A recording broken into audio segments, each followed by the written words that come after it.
네, 안녕하세요. 와주스키입니다. 여러분, 초보자분들이 가장 많이 실수하는 게 어떤 건지 아십니까? 그건 바로 후발주를 매수하는 겁니다. 자, 그러면 초보 강의이기 때문에 후발주가 무엇인지에 대해서 먼저 이야기를 해야겠죠? 자, 후발주가 있으면 선발주라는 게 있습니다. 선발주는 무엇일까요? 네, 쉽게 이야기하면 대장주, 또 주도주, 이렇게 이해를 해볼 수가 있습니다. 자, 얼마 전에 예를 들어서 카카오 게임이 급등을 했어요. 그러더니 이를 뒤따라서 여러 가지 게임 관련주들이 막 상승을 했죠. 그러면 주도주와 선발주는 누구냐? 바로 카카오 게임이 될 수가 있습니다. 물론 펄어비스도 있었고, 그리고 위메이드도 있었습니다. 자, 그러면 이 강한 이 종목들을 제외한 나머지 게임주들은 뭐다? 후발주에 소속이 되는 겁니다. 자, 그럼 후발주가 문제가 있어요. 어떤 거냐면 선발주 녀석들이 먼저 상승을 하고 나서 이 친구들이 조정을 받게 되면 후발주는 더 이상 오를 수가 없게 됩니다. 자, 왜냐면 선발주를 따라서 올랐기 때문에 후발주가 올라갈 명분이 사라지는 거예요. 분위기도 꺾이는 거죠. 이제 강세주였던 먼저 오른 애들이 꺾이기 시작하니까 분위기도 꺾이면서 후발주 애들은 어떻게 되죠? 힘이 빠지면서 마치 아무 일도 없었던 것 마냥 거래도 죽어버려요.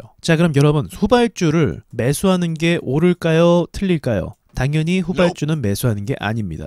자, 여러분, 친절하게도 이 키움증권을 보시면요, 인포 스탁 섹터 종목이라고 해서 여기 전체 테마 종목을 누르시면 각 종목을 눌렀을 때 이제 어떤 테마고 그 테마에 소속된 섹터 안에 종목들이 무엇인지를 나오게 됩니다.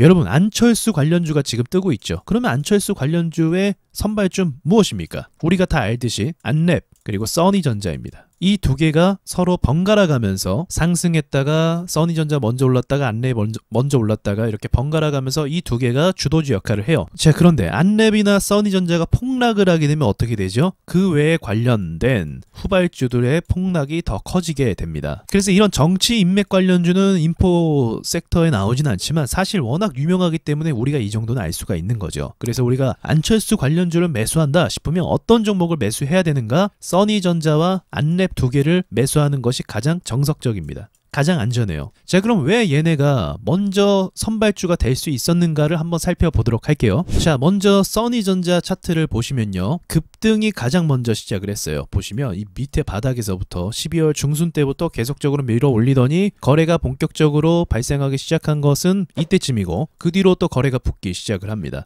자, 다른 차트 안랩을 또 보도록 하겠습니다. 안랩 역시 같은 시기쯤에 많이 올랐는데 써니전자는 먼저 많이 오른 상태에서 안랩이 이날 더 많이 올랐어요. 그리고 써니전자 다시 볼게요.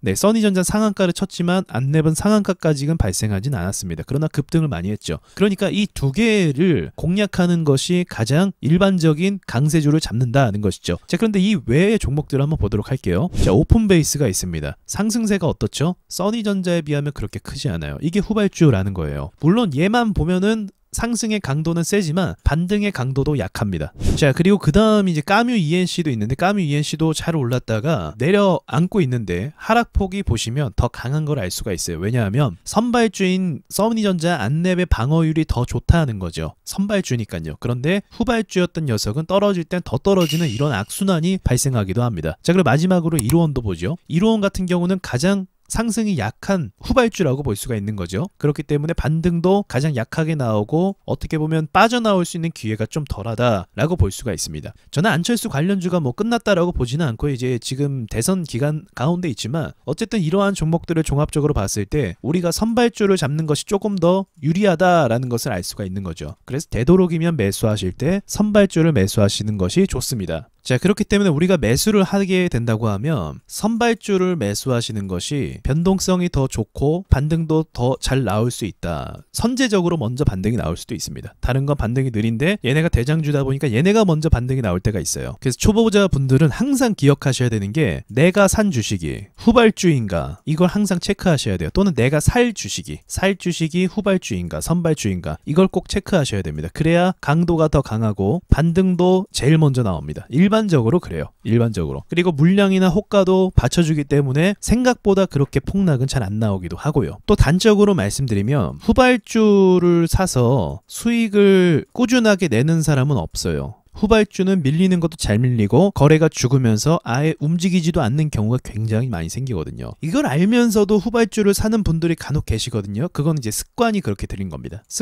그런 습관을 버리셔야 돼요. 항상 돈들이 많이 움직이는 그 시장 속에서 내 돈을 투입시켜야 되지, 돈이 움직이지 않고 따라 움직이는 것에 가서 내가 돈을 벌려고 하면 안 된다는 거죠. 자, 그럼 여기서 여러분이 생각하셔야 될 게 있습니다. 예를 들어서요. 이거 예입니다.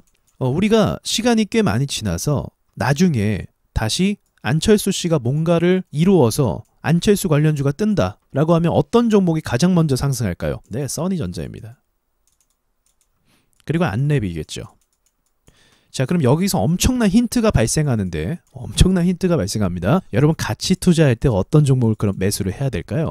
가치 투자할 때, 네, 바로 주도주를 가치 투자하는 거예요.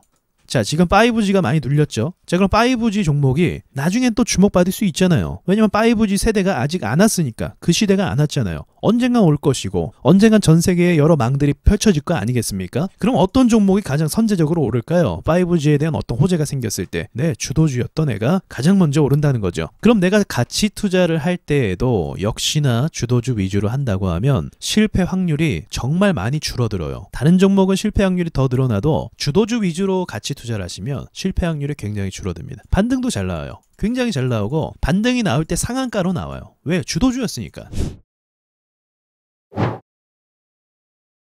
자, 여러분 시장은요 항상 순환이라는 게 됩니다. 재료는요 한번 썼던 재료가 또 한번 재탕하는 경우가 굉장히 많습니다. 왜냐면 시장은 돌아가면서 A라는 곳에 주목을 받았다가 또 돌아가면서 B에다 주목을 받았다가 또 C에다 주목을 받았다가 D 쭉 이어서 갔다가 몇 년 지나서 다시 A로 돌아와요. 이게 시장이에요. 제가 여태까지 경험한 거. 그렇기 때문에 여러분이 가치 투자를 한다고 하면 이전에 주도주였던 종목에 투자하시면 이 순환에 의해서 쉽게 상승할 수 있는 경험도 하시게 될 거예요. 그래서 초보자분들께서 가장 많이 실수하는 거, 후발주를 사는 거. 이거는 습관을 그렇게 들이시면 안 되고, 내가 매수할 때 항상 체크를 하셔서 이게 주도주인지를 보셔야 되고, 가치 투자할 때도 이게 후발주였는지를 한번 살펴보신다고 하면 후에 여러분께서 수익을 내셔도 더 큰 수익을, 같은 투자 기관을 거쳤는데도 불구하고요, 그런 수익을 내실 수가 있게 되실 겁니다. 자, 후발주와 선발주, 여기에 대해서 개념을 분명히 익히시고, 어려운 건 아니니까요, 이 원리도 한번 익혀보시면서 매매하시면 많이 도움이 되실 것 같습니다. 이상 마치도록 하겠습니다. 안녕하세요, 와주스키입니다. 그동안 올린 강의 영상이 많으니까 채널을 구독하시고 영상들을 쭉 보시면 좋겠습니다. 라이브 방송은 비공개로 진행하고요, 와주스키 차트 있는 사람들 카페에 오셔서 라이브 방송 참여 방법을 확인하시고 함께 공부를 하셨으면 좋겠습니다. 다음에 좋은 영상으로 다시 찾아뵙겠습니다.